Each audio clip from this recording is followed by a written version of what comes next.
So, uh, hello everyone. So today I want to do an extension on the Storytime with Zingdad thing that I've been doing.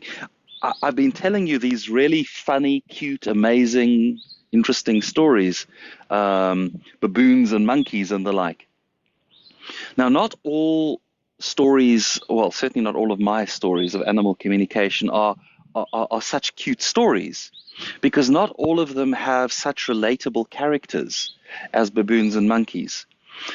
You know, we are not just similar to baboons and monkeys in our genetics, but from my perspective, it appears that there is a similarity of consciousness that becomes obvious when I'm communicating with them. Today, I want to tell you about three other types of consciousness, and I want to tell you about my experiences of communicating with them, and in so doing, have you understand how very different these other consciousnesses are. So the first sort of vignette, the first little piece of the story is of my communication with worms. Now you might ask yourself, why would I be communicating with worms? So I have a worm farm, which in itself needs to be explained because you're probably saying, why the hell would you farm with worms? What are you growing worms for? So come along with me. This is the undercroft of my house. So this up here, this is all the house.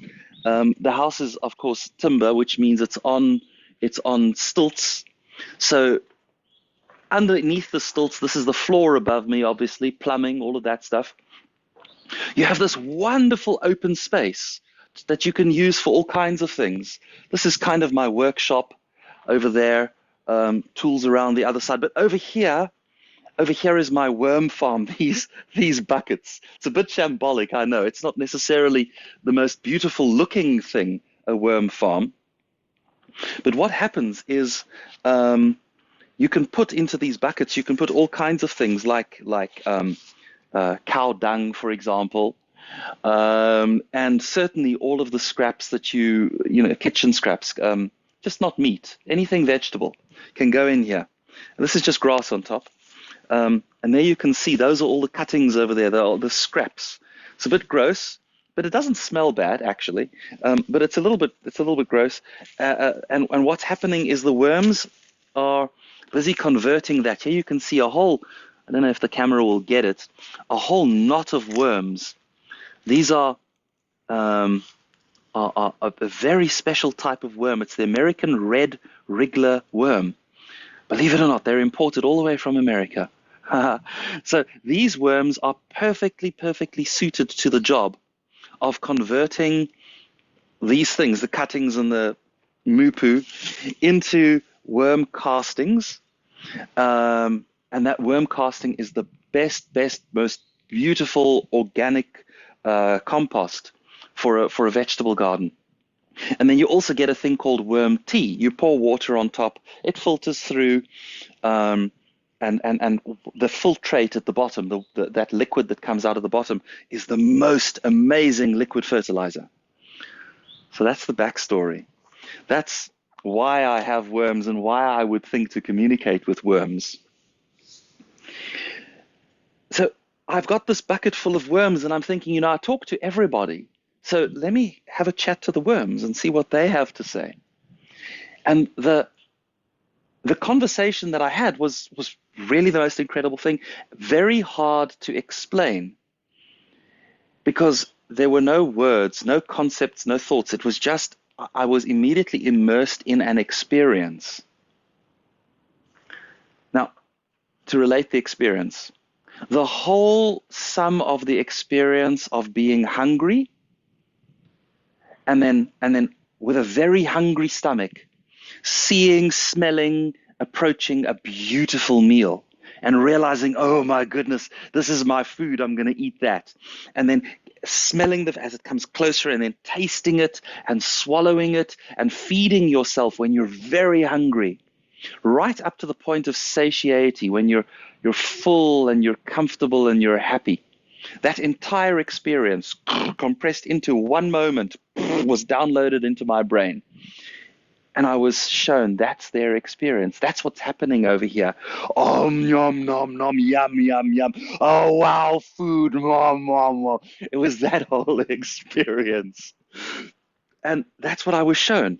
Oh, my goodness, that's what it's like to be the worm consciousness.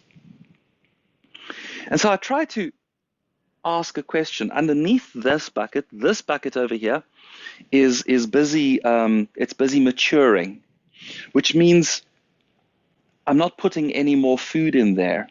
It's slowly just the worms that are there are extracting every last bit of nutrition, and then they're dying, essentially.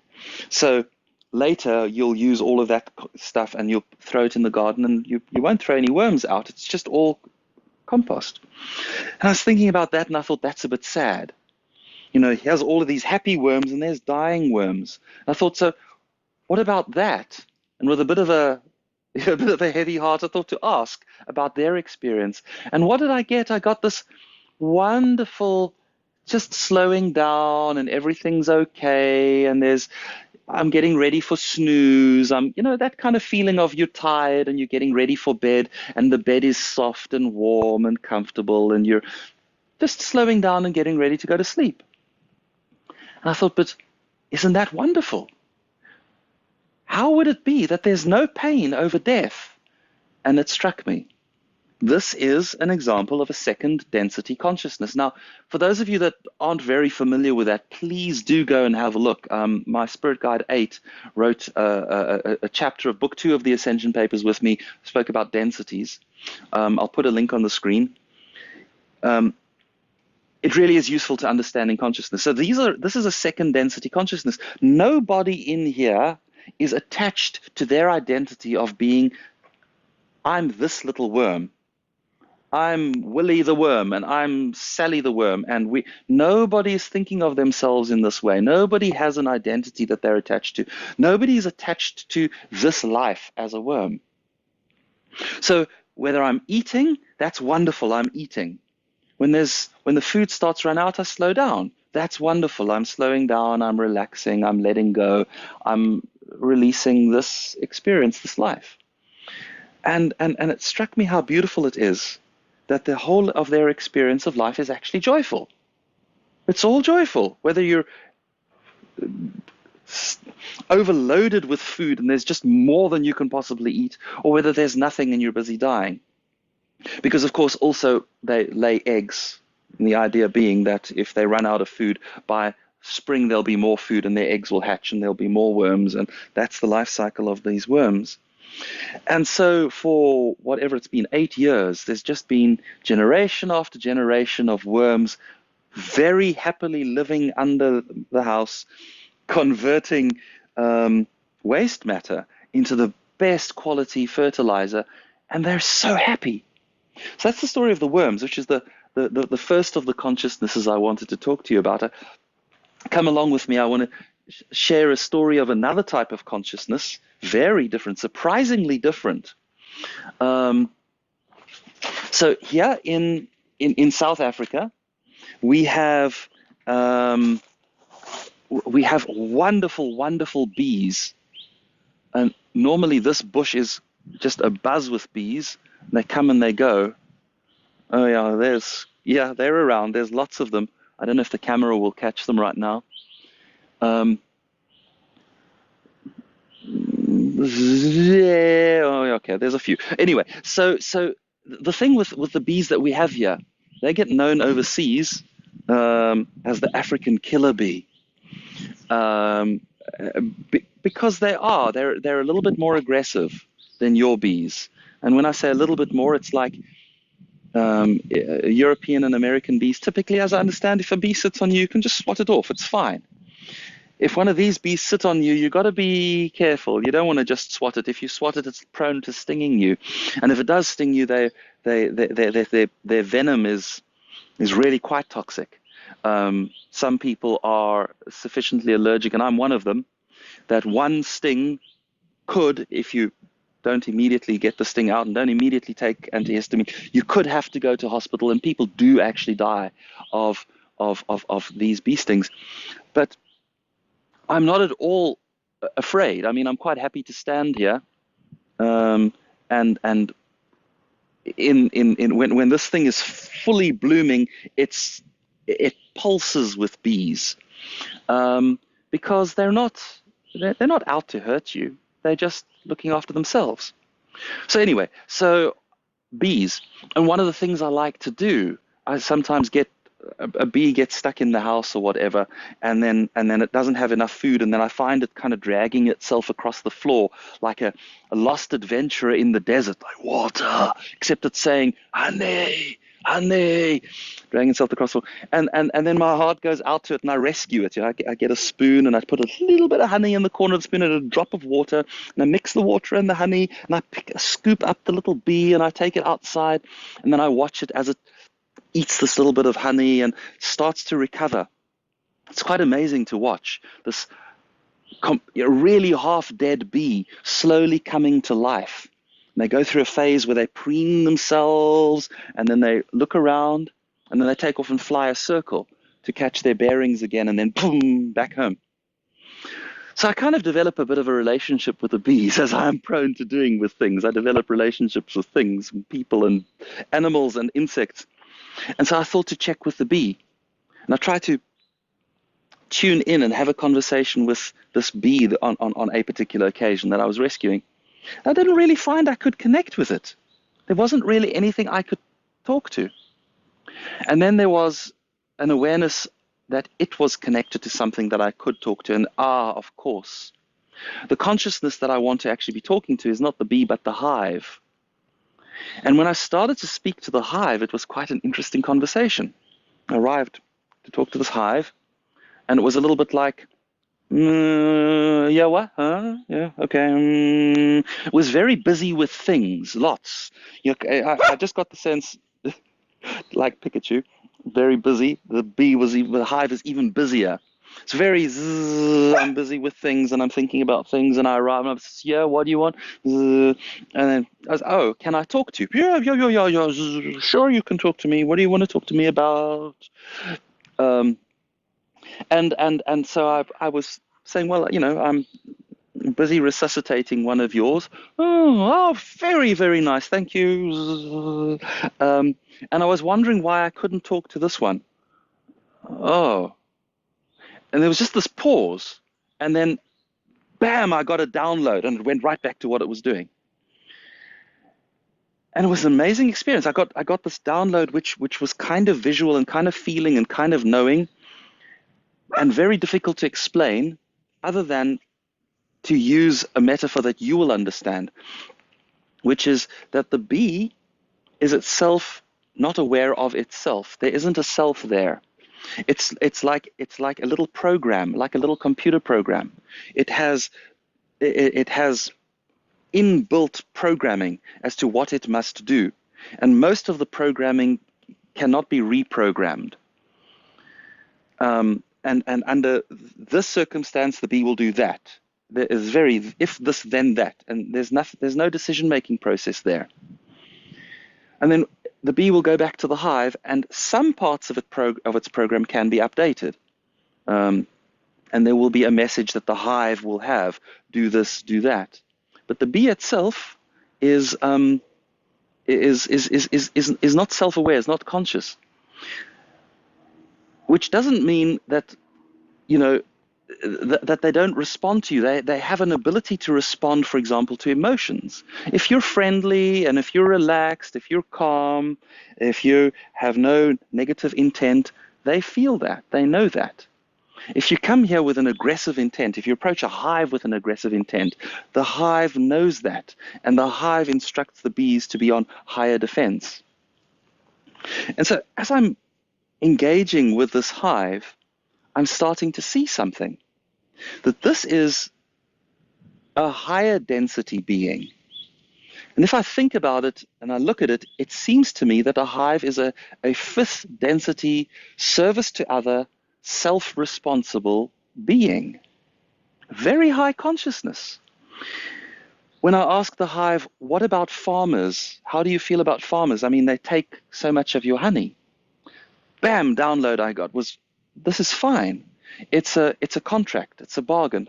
The farmer provides me with a hive. They build the hive. The hive is perfect. I'm willing to labor to produce honey for the farmer. I'm willing to serve and give and give and give in exchange for the gift of this warm, safe, protected space.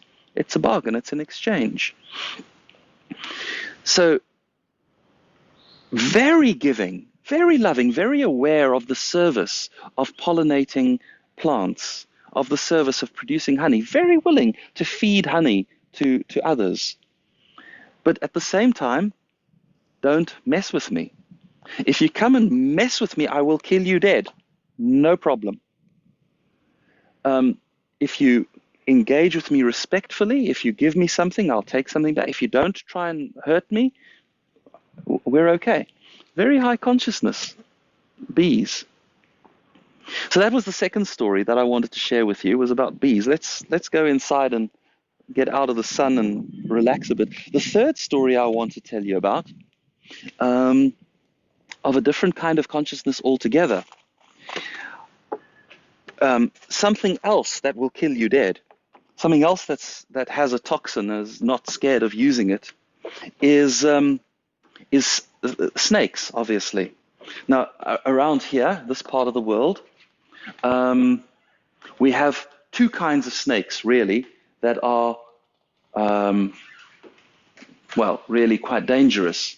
The one is the puff adder, which is the most dangerous because not only is it very highly venomous, it's also quite aggressive. It's also quite willing, quite prone to bite you if you disturb it.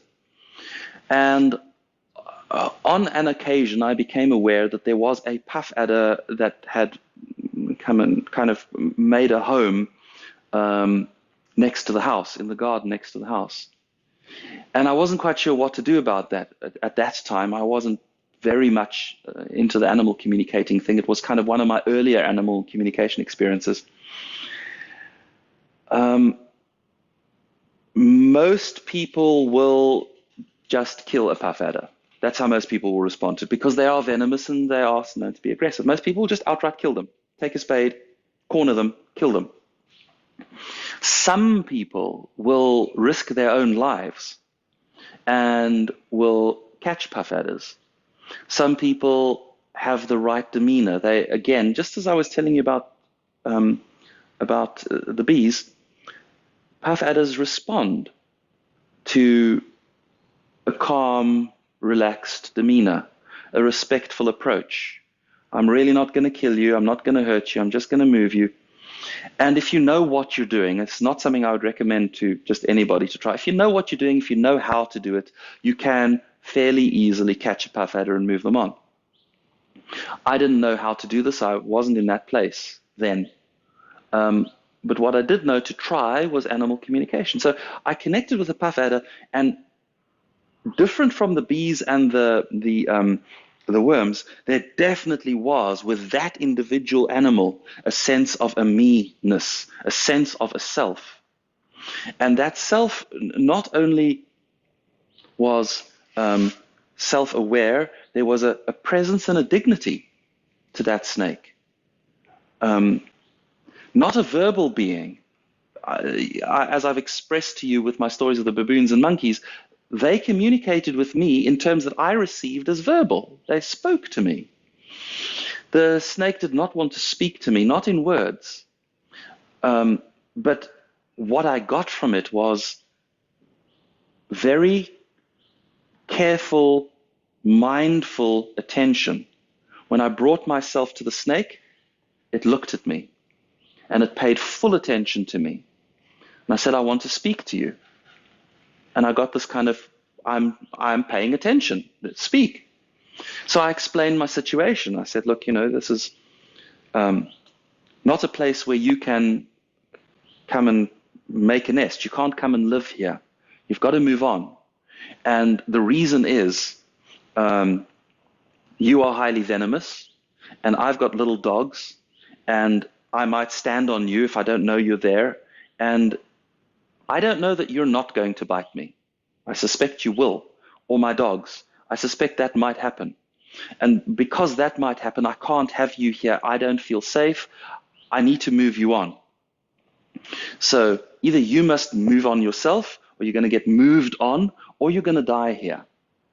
So that was then. That was the conversation I was able to have then. And beautiful thing. I don't normally see things. My psychic sort of abilities are knowing, not seeing. But beautiful thing, I got to see things from the snake's perspective. There I was in meditation, and suddenly I was looking at the world from snake level, from down in under the shrubs. And I saw the snake moving to the edge of the kind of the bed that it was in and up onto the grass. And I saw it slithering across the grass out to the edge of the property and through the fence and away. And the snake showed me that. It was a very kind and respectful thing to show me, look, I'm going. I've responded to your request. And in so doing, I understood that this is a different kind of a consciousness, probably at least a third density consciousness there in that snake. There was somebody there who was self-aware, who was able to communicate, able to take input, able to make a choice, come to a new decision.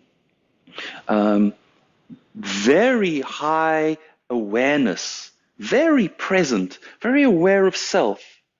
Really appreciated the fact that I approached respectfully and spoke to them. I don't know if it was a male or female snake. And